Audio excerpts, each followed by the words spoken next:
हजुरहरू पनि सन्चै हुनुहुन्छ भन्ने आशाका साथ आज मैले यो भिडियो सुरुवात गरेको छु ल। आज शनिबारको दिन 9 भइसक्यो, अझै पनि धुसे यति धेरै छ नि है।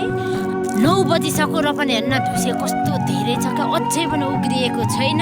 तर पनि जाडो भयो भनेर बसेर त भएन, त्यही भएर म चाहिँ सागपातलाई पानी सानी पटाउँदैछु। आज शनिबार, नानीहरूको स्कुल छुट्टी र त के को छुट्टी होइन। अब जहिले तहिले काम त्यत्तिकै हो, यति हो कि अलिकति हतार कम हुन्छ, नत्र भने नानीहरूलाई स्कुल पठाउन ढिलो हतार हुन्छ नि त होइन।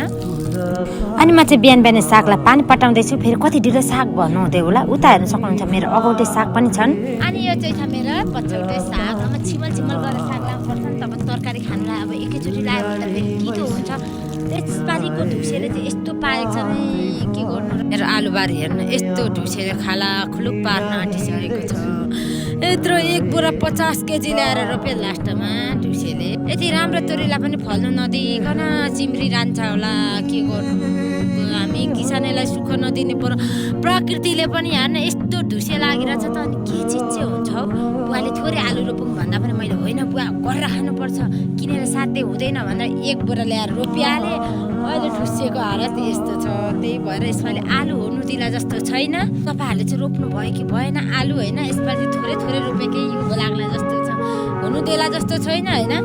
यस्तै छ मेरो दिनको सुरुवात चाहिँ यही तरिकाले भइरहेछ। हजुरहरूको के कसो हुँदैछ अहिलेलाई चाहिँ बाई बाई।